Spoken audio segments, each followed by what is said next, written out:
ከ5000 በላይ የኢትዮጵያ ዜጎች በአዲሱ የአሜሪካ ውሳኔ ምክንያት ተጠቂ ይሆናሉ ተባለ። በቀይ ባህር የጦር ሰፈር ለማቋቋም የተቃረበችው ሩሲያ ለቀጠናው ምን ይዛ ትመጣለች? የዕለቱ አርዕስተ ዜናዎች ናቸው። ቀጥለን ዝርዝሩ እናሰማችኋለን። ላይክ፣ ሸር፣ ሰብስክራይብ እያደረጋችሁ እንድትከታተሉን በአክብሮት እንጋብዛለን።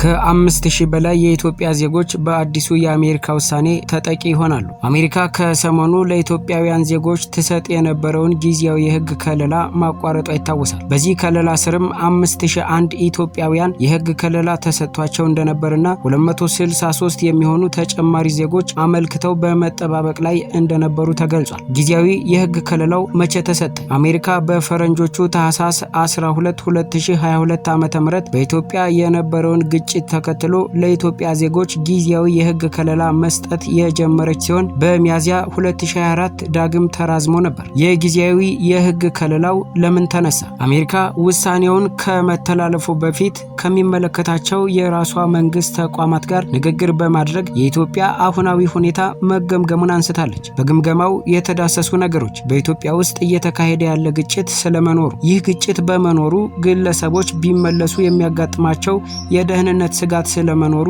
የኢትዮጵያ ዜጎች ወደ ሀገራቸው እንዳይመለሱ የሚያደርግ ከአቅም በላይ የሆነና ጊዜያዊ ችግር ስለመኖሩ፣ የኢትዮጵያ ዜጎች በጊዜያዊ በአሜሪካ ቢቆዩ የአሜሪካን ብሔራዊ ጥቅም ስለመጻረሩ፣ ከግምገማው በኋላ በኢትዮጵያ ያለው ሁኔታ እየተካሄደ ያለ ግጭት የተመላሽ ኢትዮጵያውያንን ደህንነት ስጋት ውስጥ ይከታል የሚለውን መመዘኛ እንደማያሟላም ተቀምጧል። አሜሪካ በ2022 በትግራይና ኦሮሚያ ክልሎች የነበሩ ግጭቶች ይህ የጊዜያዊ ከለላ እንዲሰጥ ምክንያት ነበሩ ስትል የትግራይ ጦርነት በሰላም ስምምነት መቋጨቱንና በኦሮሚያም ከኦሮሞ ነጻነት ሰራዊት አካል ጋር ከክልሉ የሰላም ስምምነት መፈራረሙን፣ ታጣቂዎች መግባታቸውንና ከስምምነቱ በኋላም ግጭት መቀነሱን አንስታለች። አሜሪካ የትግራይ ጦርነት ሲገባደድ በአማራ ክልል ግጭት መቀስቀሱን ጠቅሳ በመንግስትና ፋኖ መካከል ያለው ግጭት መቀነሱን፣ ንጹሃን ግን ጥቃት እየደረሰባቸው እንደሆነ ሪፖርት እንደሚያሳዩ አንስታለች። አሜሪካ ኢትዮጵያ ትኩረቱን መሰረተ ልማትና የሰብአዊ ልማት ግንባታ ላይ ያደረገ የ33.7 ቢሊዮን ዶላር ታሪካዊ በጀት ማጽደቋን አንስታ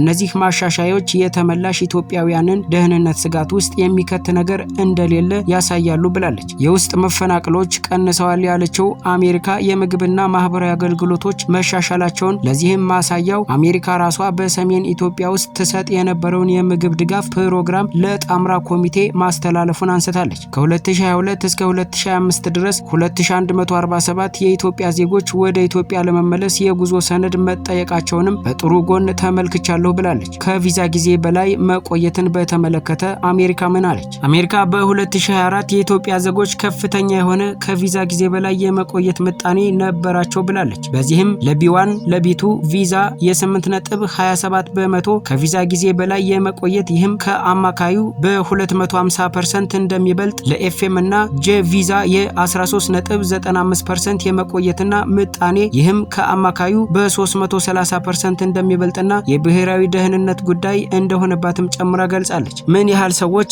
ከለላው ነበራቸው? የአሜሪካ የሀገር ውስጥ ደህንነት ቢሮ 5001 የኢትዮጵያ ዜጎች ይህ ከለላ ጸድቆላቸው ተጠቃሚ እንደነበሩ ሲገልጽ፣ እንደባለፈው ህዳር መረጃ ተጨማሪ 263 ሰዎች ይህንን ከለላ ለማግኘት ጥያቄ አቅርበዋል።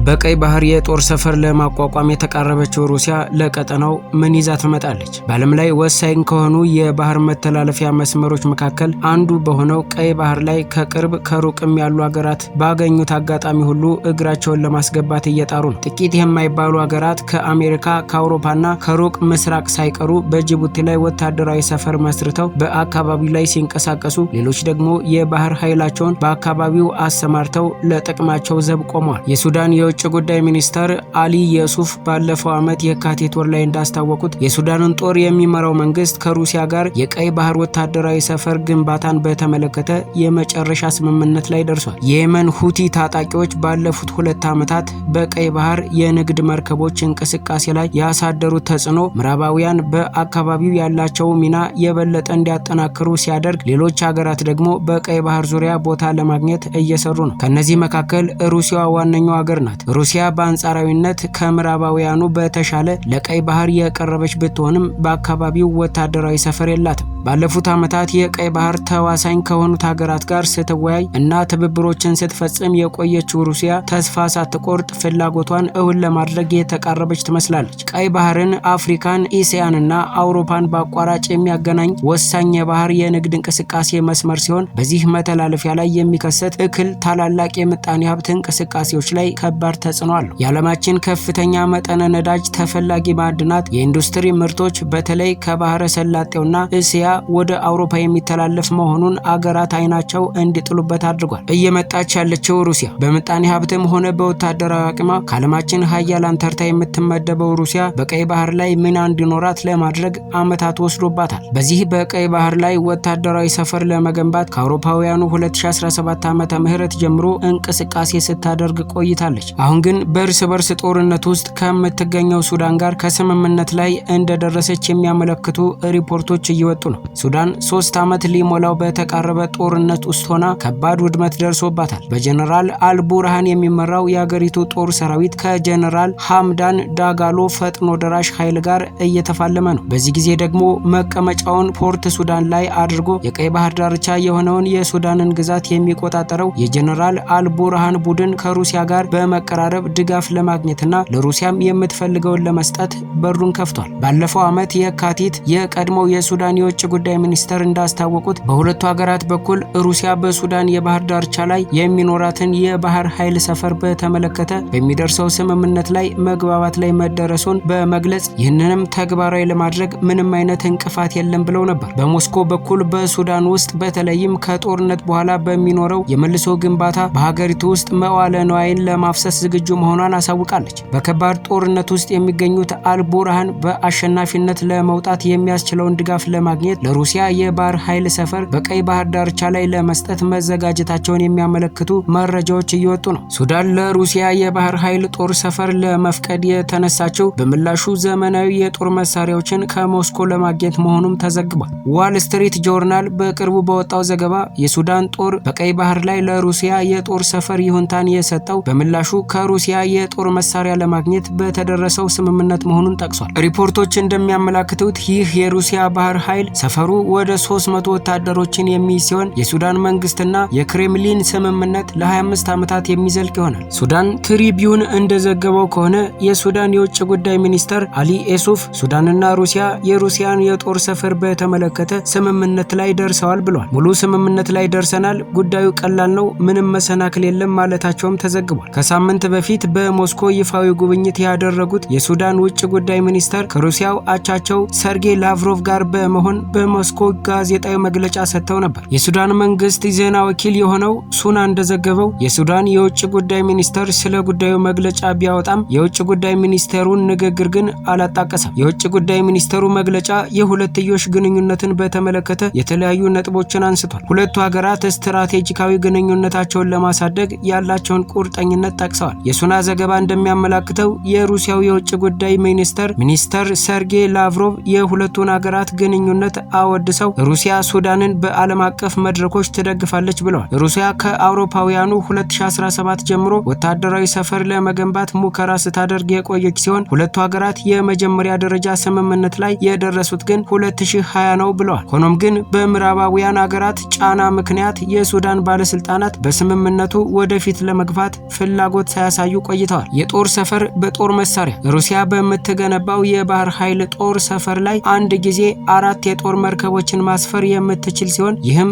በኒኩለር ኃይል የሚንቀሳቀስ የጦር መርከብን የሚያካትት ነው። የሱዳን መንግስት ከቅርብ ጊዜ ወዲህ ከሩሲያና ከኢራን ጋር እየተቀራረበ ነው። ከሱዳን ፈጥኖ ደራሽ ኃይል ጋር RSF ጋር ጦርነት ውስጥ የገባው የሱዳን ጦር ድጋፍ በመፈለግ ከሁለቱ ሀገራት ጋር ያለውን ግንኙነት አጠናክሯል። ባለፈው ዓመት ጥር ላይ ነዳጅ ከማውጣት እንዲሁም ከማጓጓዝና ከውጭ ንግድ ጋር በተያያዘ ሱዳን ከሩሲያ ጋር የመግባቢያ ሰነድ ተፈራርማለች። ዋል ስትሪት ጆርናል ለጉዳዩ ቅርበት ያላቸው የሱዳን ባለስልጣናትን ጠቅሶ እንደዘገበው ሱዳን ሩሲያ በግዛቷ ውስጥ የባህር ኃይል የጦር ሰፈር እንድታቋቁም ይሁንታን የሰጠችው በዚህ ዓመት ጥቅምት ላይ ነው። ከጦር ሰፈር ግንባታው በተጨማሪ ሩሲያ በሱዳን ውስጥ የነዳጅ ቁፋሮ እንድታደርግ የሚያስችል ስምምነት ተካቷል። ሩሲያ በምላሹ በፈጥኖ ደራሽ ኃይሉ የድሮን ጥቃቶች እየተፈተነ ላለው የሱዳን ጦር ሰራዊት ዘመናዊ የአየር መቃወሚያ ስርዓት እንዲሁም ሌሎች የጦር መሳሪያዎችን ታቀርባለች። ኢንዲፔንደንት ሚሊተሪዎች የተባለው መጽሔት ድርጅት ባለፈው ህዳር ወር መጨረሻ ላይ ባወጣው ዘገባ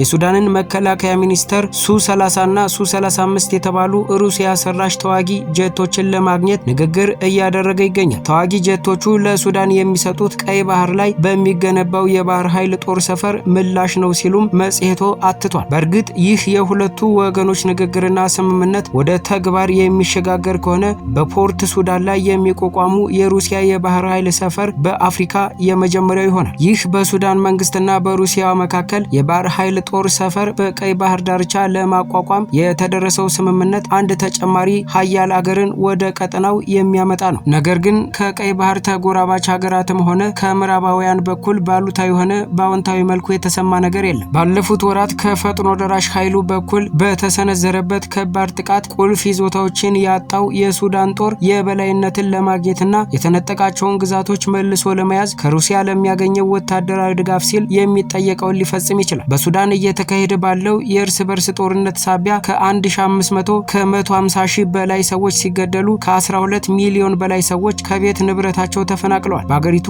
አንዳንድ አካባቢዎች ረሃብ መስፋፋቱም ተገልጿል። የሱዳን ጦር ከ2 ዓመታት ተኩል በኋላም ተባብሶ የቀጠለ ሲሆን ጦርነቱ እንዲራዘም ምክንያት ከሆነው መካከል የውጭ ሀገራት ጣልቃ ገብነት ይጠቀሳል። የሱዳንን ጦር ይደግፋሉ ተብለው የሚታመኑት ሀገራት ግብጽ፣ ቱርክ፣ ኢራን፣ ሩሲያና ኤርትራ ናቸው። ሀገራቱ ለወታደራዊ መንግስት ቀጥተኛ ወታደራዊ ድጋፍ እንደሚሰጡም ይታመናል። በሌላ በኩል የተባበሩት አረብ ኤሚሬትስ መሳሪያ፣ የሕክምና ቁሳቁስና ሌሎችም ድጋፎችን ለፈጥኖ ደራሽ ኃይሉ በመስጠት ስትከሰስ እሷ ግን በተደጋጋሚ ታስተባብላለች። የሳውዲ ልዑል አልጋ ወራሽ መሐመድ ቢን ሳልማን በዋይት ሃውስ ባደረጉት ቆይታ በሱዳን እየሆነ ስላለው ለትራምፕ አስረድተው ጣልቃ እንዲገቡም ጠይቀዋል። ትራምፕ ሱዳንን በተመለከተ እንቅስቃሴ እንጀምራለን ብለዋል። ላለፉት 6 ወራት የአሜሪካ የውጭ ጉዳይ ኃላፊ ማርኮ ሩቢዮና የአሜሪካ የአፍሪካ ጉዳዮች አማካሪ ማሱድ ቦሉስ እቅድ ሲያረቁ ቆይተዋል። አሜሪካ፣ ግብጽ፣ ሳውዲ አረቢያና የተባበሩት አረብ ኤሚሬቶች ያሉበት ኳድ የተባለ ጥምረት ጦርነቱን ለማስቆም እየጣረ ነው። የተኩስ አቁም ላይ መድረስ፣ ሰብአዊ እርዳታ ለማስገባትና በሲቪሎች የሚመራ መንግስት ማቋቋም ዋነኛ ግቦቻቸው ናቸው።